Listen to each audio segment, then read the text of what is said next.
Hello friends, UFC 304 is just around the corner. It is upon us. I'm going to be going through the entire event from the early prelims all the way up to the main event, giving my picks for every single fight. Just saying what I think is going to happen. Without further ado, starting off with the early prelim women's bout, strawweight women's bout, Shaunna Bannon versus Ardelean. This is a bit spooky. Shaunna Bannon is not good, like by any standard, by any metric, really. Lost her debut in the UFC, was 5-0 before that. She's really not even experienced at all. She's fought and lost to low-level competition. I do think that she's going to have a notable size advantage coming into this fight versus Ardelean, but Ardelean is much more experienced than Shaunna Bannon, and despite having lost to low-level fighters multiple times, she has also fought women who have gone on to the UFC or actually done something. There's two specific examples of Alice fighting these kinds of women, and it comes in Weili Zhang, who she lost to, and also, funnily enough, Diana Belbicha, who she also lost to. I say that to say, ultimately, these two women went on to the UFC. They weren't just schmucks, you know. Her other wins are a little bit iffy, but there is kind of something about her, you know, like, I don't know, a little Romanian spookiness. Ultimately, I'm going to have faith in Shaunna Bannon to get this one done. If she loses this one, she's also a big favorite to win this fight, man. So if she loses this fight and gets dominated, gets dog-walked, even if it's super close, like, Shaunna Bannon, I don't know if she ever should have been in the UFC, to be honest with you. Moving on. Men's heavyweight bout, Mick Parkin versus Łukasz Brezki. Now, been going downhill for this man, Łukasz Brezki, brother. Shit's rough. That was the dude that got violated by Waldo Cortez Acosta. It's not a good look to be getting violated by Waldo. Mick Parkin, on the other hand, has actually shown us that he's decent enough. He's been getting better and better every fight. He's a technical striker, technical enough, especially for a heavyweight. He's a decent heavyweight. He's been winning fights. I had picked Mo Usman to beat Mick Parkin in their fight, and I remember feeling like it was maybe a bit of a tricky decision, but maybe not. Maybe I might have just been biased and tweaking in that fight. Either way, I think Mick Parkin is going to be able to get this one done and pretty handily, as long as he doesn't get, like, not fluke, but as long as he doesn't get one shot by Łukasz. I think Mick Parkin will be able to take this one handily. If not by decision, at least by KO TKO. I could see Mick Parkin just pouring it on, and then maybe somewhere in, like, latter half of round 2 or maybe round 3 is able to find a KO TKO, honestly, and get his first one in the UFC. Moving on to a spooky bout, kind of. A spooky bout. I say spooky not necessarily because it's like, oh, I don't know who's going to win. It's just because everyone is so confident in Sam Patterson, and they overlook his opponent, Kiefer Crosbie, and that worries me because Sam Patterson got put out really fucking bad by a compromised Yanal Ashmouz. I've heard people say, you know, he lost to Yanal Ashmouz, and that's tough, but Yanal Ashmouz is powerful. Yanal Ashmouz had, like, an arm injury and a massive staph infection or some shit when they fought. He was he was notably compromised, and he violated him. So I really don't know what to say. I'm going to go with Sam Patterson because I do think that Sam Patterson is a much better all-around fighter than Kiefer Crosbie. Kiefer Crosbie is not just like some random bummy, though. He's going to have a little bit of the roid strength left over, and, like, if he finds Sam Patterson's chin, it's going to be, who knows how Sam takes that, for real. Who knows how Sam takes that. Ideally, Sam Patterson is able to kind of control Kiefer Crosbie just off rip, similar to how he did with, what was that dude's name?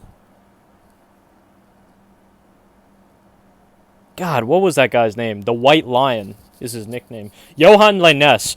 Johan Lainez, who some people thought was good, I actually thought he looked like it looked like he never fought a professional bout in his life when he fought Sam Patterson. I was expecting him to KO Sam Patterson. I really feel like we didn't see as much as we should have from Sam Patterson there, other than the fact that he can finish people, you know, really. And that he actually is talented somewhat in terms of he has training and he has technique, especially in grappling. Sam Patterson's going to be the pick. I'm not going to be like, some people are calling this their lock. I don't know about that at all. That's all I have to say about that. Moving on, another hype fight, actually. Muhammad Mokaev versus Manel Kape. Interesting that this fight would be on the early prelims, but maybe they want more people to watch the early prelims.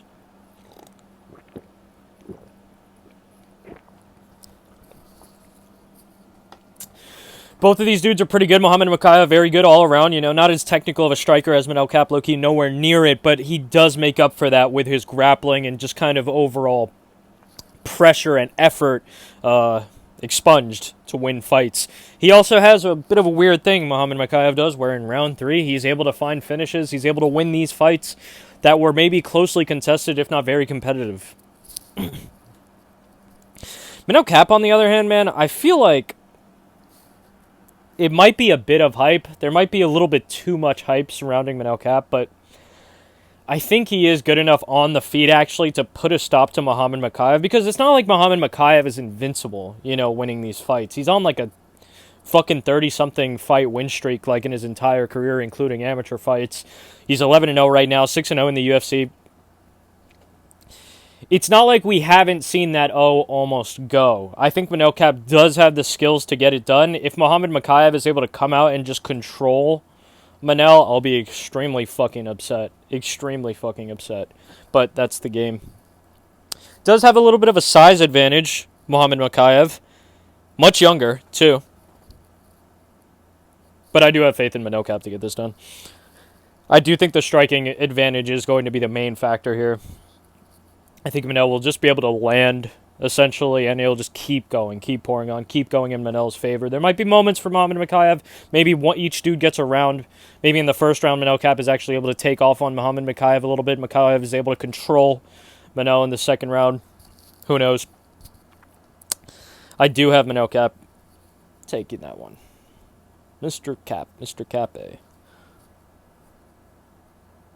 The star boy. Moving on. Oban Elliott, the Welsh gangster, versus Preston Pressure Parsons. Man, Preston Parsons, we meet again, honestly. Preston Parsons in his last bout versus Matthew Semmelsberger. I went back and forth on this fight. Ultimately, I ended up going with Matthew Semmelsberger, but I was like, I really want to pick Preston Parsons because even in the fights that he's lost in the UFC to Trevin Giles, and I believe it was D-Rod was the first guy that beat him, TKO'd him. He had moments. Preston Parsons has moments with his hands, not even just like grappling. He actually has moments that he initiates himself with the striking in every single one of his fights, despite not having a knockout or technical knockout finish win on his record as a professional. Preston Parsons is not like a completely dogshit striker. He can make it work. He has heart and he's scrappy. Oban Elliott has heart too, but I honestly think Oban Elliott, if you really wanted to show us something, you should have finished Val Woodburn. Not taking that dude to a decision, not almost get finished by Val Woodburn yourself, but it's tough. You know, dudes are fighting. Fighting is tough. I think Oban Elliott is decent, and he is durable. He has the heart. He is very young, too. Preston Parsons is also young, and Preston Parsons has just fought better people and actually come out on top sometimes. That's ultimately what this comes down to for me. And he always has moments. Preston Parsons always has moments. Will Oban Elliott be able to survive a moment from Preston Parsons? Maybe. Maybe. I don't know about probably, but maybe. Maybe. Maybe. Unless Preston Parsons gets hurt earlier, or gets hurt at any point in the fight, like through strikes, I really don't see Oban Elliott controlling him. Especially if he's able to... If Preston Parsons is able to work a dude like Matthew Semmelsberger, I really don't see Oban Elliott outworking Preston Parsons just with strength. I'm fairly confident in this pick, though. Preston Parsons over Oban Elliott. I think I've said enough about that. Moving on. Again, now, this is a dude who... It's actually been less than a year, I think, that we've seen Modestas Bukauskas last in the octagon, but it feels like years to me. For whatever reason, I feel like we haven't seen Modestas in forever. Now, granted, his last loss was tough. He got KO'd by Vitor Petrino. And that really fucked with me. I fuck with Modestas Bukauskas. I think he's better than his record says on paper, honestly. I've backed him for a while before I started making picks, before a lot of other stuff related to making picks, too, that I don't want to mention, but...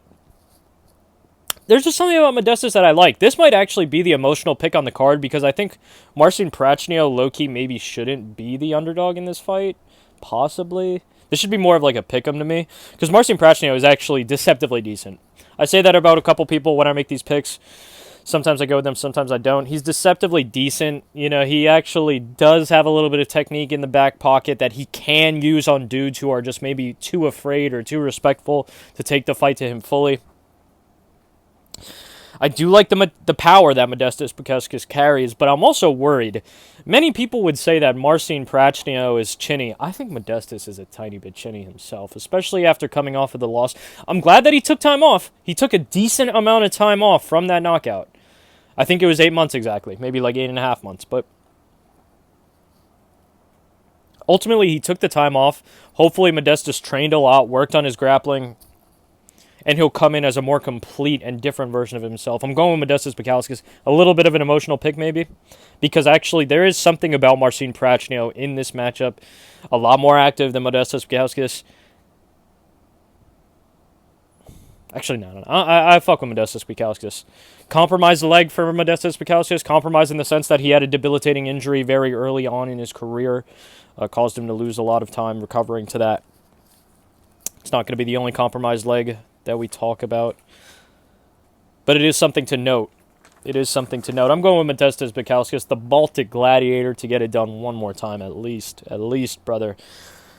Moving on to another Spooky Hours fights. There's a decent amount of Spooky Hours on this card. Callan Loughran versus Jake Hadley.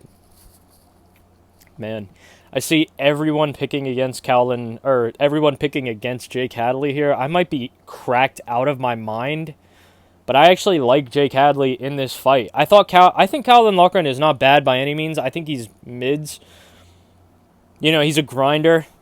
He has power in his hands too, even though I feel like that's not really his main threat. It's kind of his entire package, so to speak. Jake Hadley is also taking this fight on very short notice. He's on a very bad skid in his career right now, but he does have nice finishes. I like the finishing ability of Jake Hadley, man. I like the limits. I like the extremes of Jake Hadley's finishing potential, you know, and I'm very well aware that I said the extremes, you know. It's very rare that we see him do shit like that. And if you look actually on the bad skid of Jake Hadley, he's not losing to dog shit dudes. Cody Durden, not dog shit at all.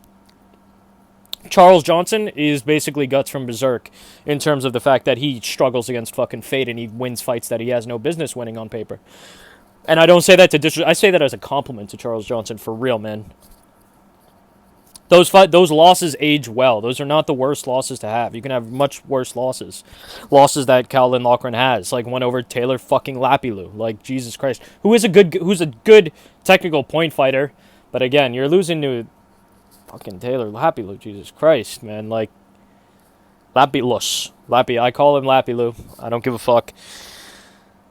I'm going with Jake Hadley. This is not really an emotional pick. I am doing a bit of a risky underdog pick here.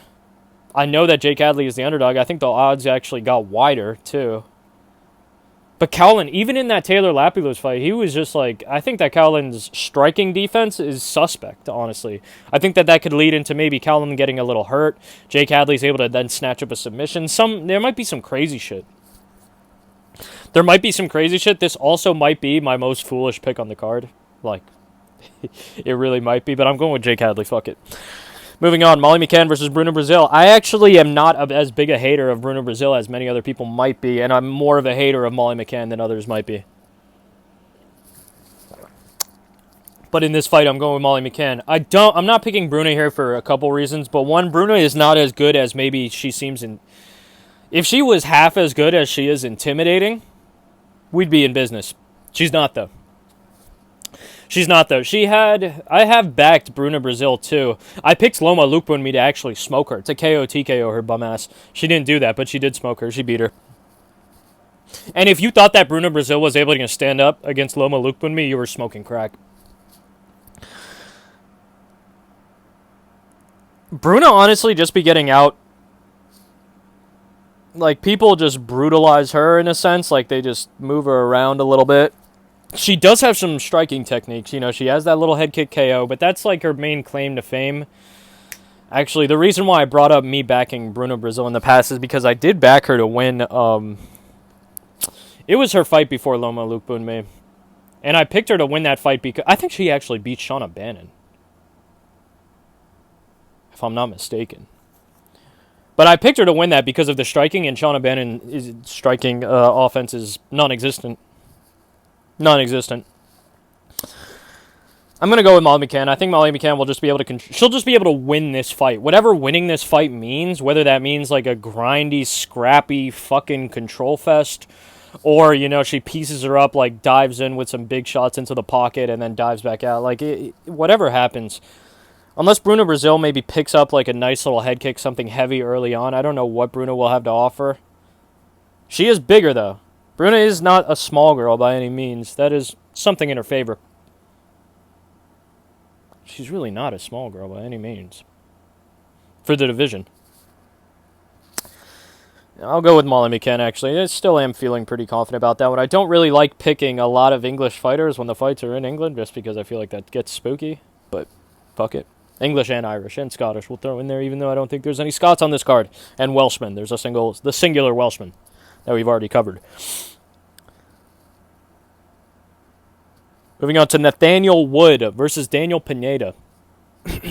Daniel Pineda, again, former roids user. He's going to always have that roid strength for the rest of his life. Well, maybe not the rest of his life, but the rest of his fighting career, even though he is 38 years old right now, 28-15 record, 5-6 in the UFC. I honestly am not too familiar with Daniel Pineda. Take that as you will, but I am more familiar with Nathaniel Wood. Man's had a tough run in the UFC. He's fought some tough dudes, fought some of them on short notice, gotten bad decisions here, had dudes cheat him there. By cheat, I specifically mean one of his more recent fights versus Muhammad Naimov, who got his, actually, eventually, but still. Nathaniel Wood is actually, I'm not going to say deceptively good. I feel like I've been saying that too much now. That's going to be the meme, but he is deceptively good. Unlucky, but there is time left. You know, he's not 38 years old. Nathaniel Wood is 30 years old. Fuck the roid strength. Nathaniel Wood does even have power in his hands. You know, he dropped Muhammad Naimov. Even though Naimov might be a bit chinny. I do have faith in Nathaniel Wood taking this fight. That's also kind of not a lock. I don't like saying lock, but relatively the same size for both dudes. Daniel Pineda might be a teensy bit bigger. He is taller. He's listed taller, but I don't think it'll be too notable. I think that's a negligible difference. Moving on to another men's featherweight bout. Arnold Allen versus Giga Chikadze. I never, even though it's hard, you can't really say this if a dude is 8-1 in the UFC. I never ever fucking bought the Giga Chikadze hype. Everyone's like, Giga this, Giga that, Giga that. Yeah, guys winning fights, that's cool. I just didn't like him. There's something about Giga that I don't fucking like. And I'm hoping that Arnold Allen devastates him. Like, destroys him brutally. Giga is also getting up there in age, too, honestly. Had a good UFC run. So is Arnold Allen, though. Some people would say a better UFC run for Arnold Allen, in a sense. And a lot more hype surrounding Arnold Allen, too. I think Arnold Allen is better, honestly, everywhere. He's better all around. Maybe Giga pulls off some spooky shit. I doubt it, though. Moving on. Christian Leroy Duncan, a.k.a. CLD, versus RoboCop Gregory Rodriguez. I'm going with Gregory Rodriguez. I think this one is actually one of the tougher fights to pick because Christian Leroy Duncan is a powerful and slightly wild dude. Like, he can throw clean, regular techniques and kind of regular combinations, but then sometimes he bugs out, throwing something unorthodox, try to finish the guy. You don't really know. That might actually work against Gregory Rodriguez, which is what scares me, is the fact that Gregory might not be necessarily chinny, but we have seen him KO'd, and it's just, he's fighting powerful dudes, you know, fighting in the middleweight division, fighting powerful dudes with spooky techniques. Gregory has power himself, though, like spooky power, and he has the grappling. I don't trust the grappling skill of Christian Leroy Duncan against RoboCops. That's the majority of this pick. I think their power and their striking styles, or striking abilities, I should say, are comparable. Neither dude has too much of an edge over the other one. I think that the grappling, or at least just the threat of the grappling, will be the moneymaker for Gregory Rodriguez. Moving on to an interesting one. Bobby Green, King Green, a.k.a. Bobby Green, versus Paddy Pimblett, Paddy the Batty. It's weird, right? Because Bobby Green has kind of been on his own, like, fucking guts from Berserk run recently, too, winning fights that he maybe shouldn't. But Paddy should really win this one. The odds are so close. Like, when I checked the odds, Bobby was the favorite. It was just a minus 125. He's just a minor favorite, but that's crazy to me. That is actually insanity to me. You know, I know Paddy Pimblett is striking. People make fun of him for his striking offense, but still, bro, like, that's insanity to me. I think Paddy Pimblett can win this fight in any way that you can win this fight. I think Paddy Pimblett can put Bobby Green away. I think Paddy Pimblett can submit Bobby Green. And I think Paddy Pimblett could also just control and win the fight by decision.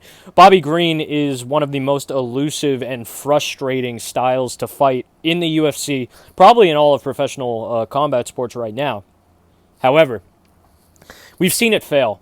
We have seen it fail. We've seen it fail in spectacular fashion.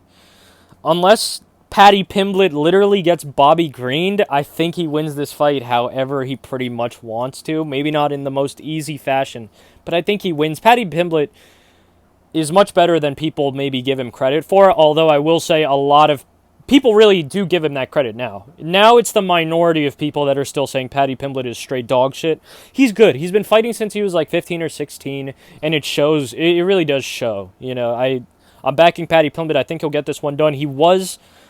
I'm not too well informed about this, but he was talking about how maybe there was some like personal difficulties, personal circumstances outside of the fight that were getting to him. You know, maybe something with family, just something a little bit more personal that was maybe bringing him down, bringing him out of his fighting mental space. That's what his coaches were saying. His coaches were considering pulling him out of this fight. Ultimately, he's in the fight. Very excited to see what Paddy Pimblett can do against Bobby Green. I do think that's actually a decent test. You know, there are better tests for Paddy Pimblett, but if you want to but it's a good test. If Paddy Pimblett can't get over Bobby Green, it's rough. It's spooky. Bobby's good. Bobby's not horrible. He's not a dog shit. Journeyman, sure, but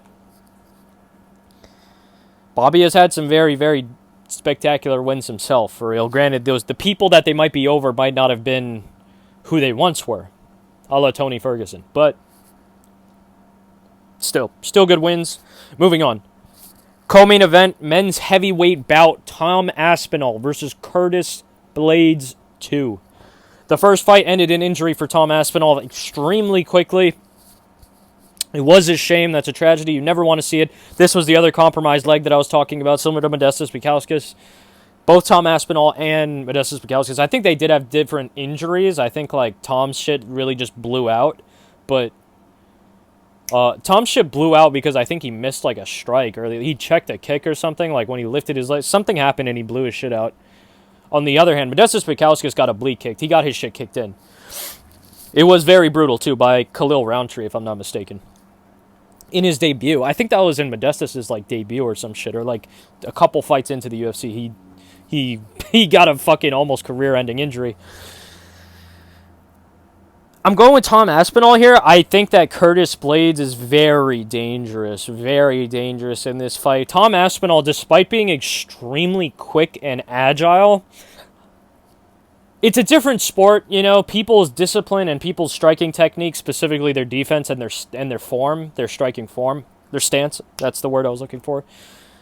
People's stances are going to be individually tailored to them, you know, obviously as they fight, and they adapt to their own style. They find their own style. Tom Aspinall, though, the one thing that I've noticed, he does sometimes leave his chin straight open when he's going for attacks himself. You can even see it a bit in the Sergey Pavlovich fight.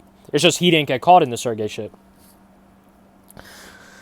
Curtis Blaydes, too. Curtis Blaydes is kind of guilty of that himself. What I do like about Curtis Blaydes, though, is he does have some counter strikes, like, in his back pocket. You know, he's looking for them. And he's a decent enough wrestler. He's a decent wrestler. I really like that. Like, Curtis Blaydes can keep the fight standing if he wants. If he really needs to, he can maybe clinch up, work against the fence, try to go for a takedown. Granted, I think Tom Aspinall has evolved completely from the fighter that we once knew him as. He's extremely powerful, very light on his feet, very quick, very fast. Curtis Blaydes is not just like a walk in the park, though. Power aside, just from the power aside, like, he is a good fighter. He is a good fighter. I'm going with Tom Aspinall, though. I think minus 400 odds are a little bit crazy on this shit, but fuck it. Favorite's not too crazy, but minus 400 is a little bit of insanity. That's near Sam Patterson. Like, what the fuck? What the fuck, man? The Sam Patterson shit might be hilarious. He might get hilariously knocked out, body locked stiff like last time. But, damn, that sounded like I just hated on Sam Patterson for no reason at all. Ah, God, man, it's just spooky. It's really spooky with that. Moving on to the main event, Leon Rocky Edwards versus Belal. Remember the name Muhammad 2. Again, the first fight ended via... It was ruled a no contest, I believe, because of a eye poke. Because Leon accidentally poked him in the eyes. Leon was pretty much winning the fight decisively beforehand.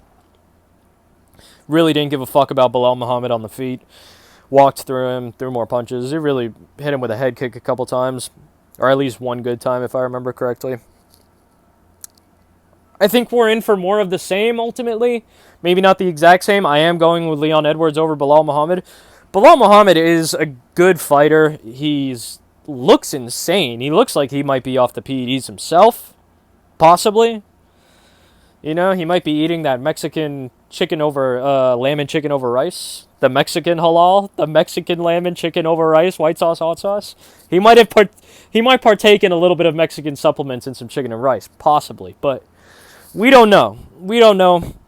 I'll say unnaturally powerful. How about that? Unnaturally powerful. Unnaturally athletic for Belal Muhammad. Leon Rocky Edwards, though. I think it's going to be the striking difference. Again, also, Leon has he's gotten a lot more experience against elite tier wrestlers and grapplers. Most notably, Kamaru Usman. I think that if you think that Belal Muhammad is a better grappler than Kamaru Usman and he'll be able to impose that game against Leon Edwards, more power to you. That might be true. I don't think that's true. I do not think that's true. I've hated on Leon Edwards in the past a lot because I think despite having knockouts, he has knockouts and technical knockouts, all that good stuff. Even in the UFC, he is a fucking decision merchant. He's very, very okay with winning fights by decision. My euphemism for that is ultimately he does what's needed to win. If I'm going to pick him, I'm picking Leon Edwards because I do think that the crisp, clear striking is going to land on Belal and he's not really going to be able to get anything going for himself. At least nothing threatening. Maybe he wins a round, maybe even wins 2 rounds, but I don't know if he'll be able to take everything from Leon. There was something else I wanted to say. People might criticize Leon and be like, oh, I don't get a lot of danger from Leon's strikes when I watch it. I do, though, actually. And I think even in the Colby Covington fight, which I criticized the fuck out of Leon for, saying, oh, it looked sloppy, pathetic. Not sloppy, but it looked pathetic.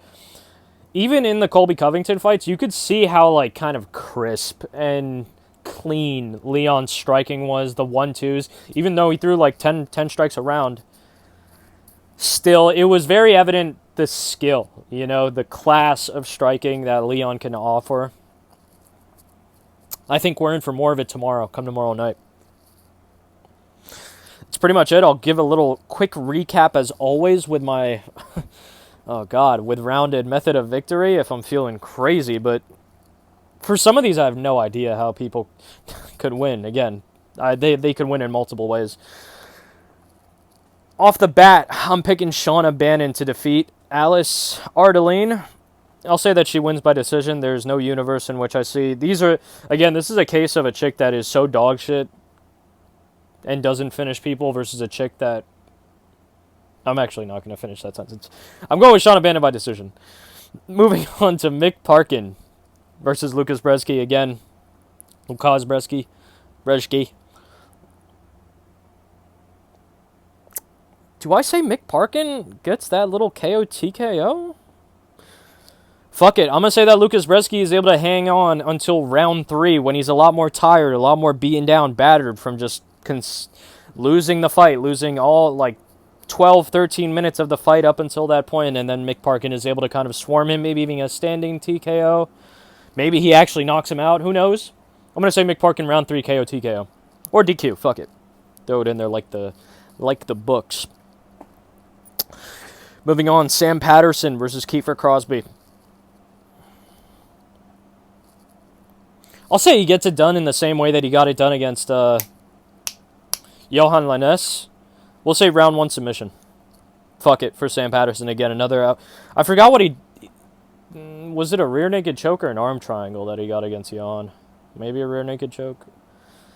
Do not remember particularly, but I'll say round 1 submission. Moving on, Manel Kape versus Mohamed Makayev. bloodthirsty. I'm super bloodthirsty. I'm getting visions of Manel Cap fucking knocking him out in round 3.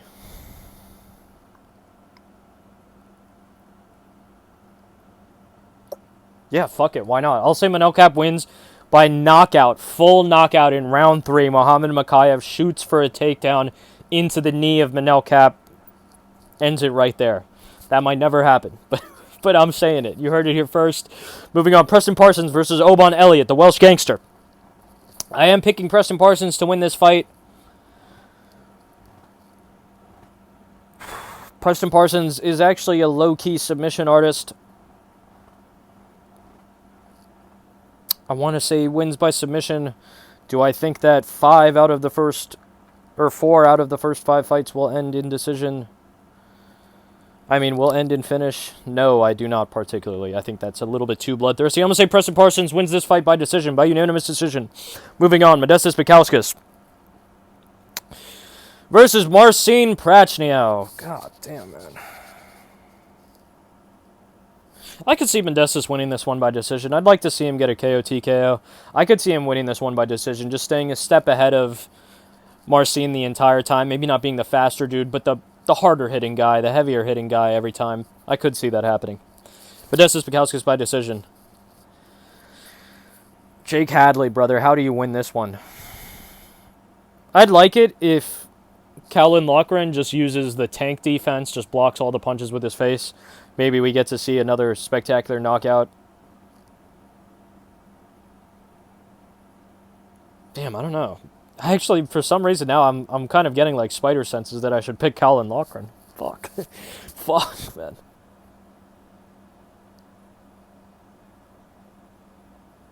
Fuck it. Fuck it. I'm gonna risk it. I'm gonna go with Jake Hadley, man. I like Jake Hadley's finishes. I think he's going to have a little bit of a size advantage. I just need him to stay in there and win this motherfucking one, okay, man? If you want the career, if you want to be a UFC fighter, hey, you got to win UFC fights.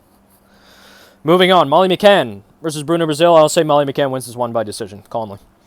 Moving on, Nathaniel Wood versus Daniel Pineda. He might get a juicy little finish there. I'm going to play it safe. Safe. I'll say Nathaniel Wood wins by decision. Arnold Allen. Arnold, who are you fighting again, brother? Oh, yes, I forgot. Versus Giga. Would I be fucked up for saying that Arnold Allen KOs Giga in round 1? I don't think so. Arnold Allen KOs Giga Chikadze. I know it's Chikadze. That's what I said, though. Chikadze. Giga Chikadze gets KO'd in round 1 by Arnold Allen. Fuck it. Here we go. Please, Lord, have mercy. Moving on, I got RoboCop to defeat what's his name? CLD Christian Leroy Duncan. I don't know if he... I could see Gregory Rodriguez hurting CLD maybe, or just getting his back and getting a sub. I'll say Gregory Rodriguez, round 2 submission by rear naked choke. Fuck it. That's just what pops into my head. I'm just going to say it. Paddy Pimblett, I think, is going to win. I really can't tie it down, but I do have Paddy Pimblett. That'll be the only one that I'm going to leave without a... we'll say decision. Fuck it. Third decision in there. Tommy Aspinall. I have to say KO TKO. Just because I think it's going to be a firefight. On some spooky shit, like, I could see it's everything but a KO TKO. Like, he drops Curtis Blades, hurts Curtis Blades, and then he somehow ends up in a submission for him. I could see that, but I'm going to go with KO TKO for Tom Aspinall. Round 1. Leon Edwards. I do think Leon Edwards is going to try to push the pace, maybe go for a finish in this one too. But against a dude like Belal Muhammad, these guys are both very good. You know, Leon Edwards I do think is better than Belal Muhammad. But they are both good. It's close enough in skill. Leon with the striking advantage does mean that he might be able to finish this fight on the feet. But I think that more likely than not, this fight is going to go the distance, and Leon Edwards will win a decision. Again, that's it. Hopefully this was actually a quick video. Please like the video if you like it. Dislike the video if you dislike it. If you disagree with any of my picks, please leave it down in the comments below. Tell me if you think I'm tweaking. Just share your thoughts with me. I love to read them. Anything at all, really. Subscribe if you'd like to see more content, please. It makes my day every time I see the subscribers going up. We're very close to 50 subscribers. We're very close to 50 subscribers. After 50 subscribers, we're going to start having the fight companions every fight night, every Saturday, every time the fights are on. From start till stop, I'm going to be there. Early prelims. I always watch every early prelim, even on the bum-ass fight nights. I'm going to be there. You know, chill, smoke with your boy. We'll talk about the fights, talk fights. We'll cope together. We'll laugh together, rage together, everything in between. I'll let you go now. As always, much love. Big kiss.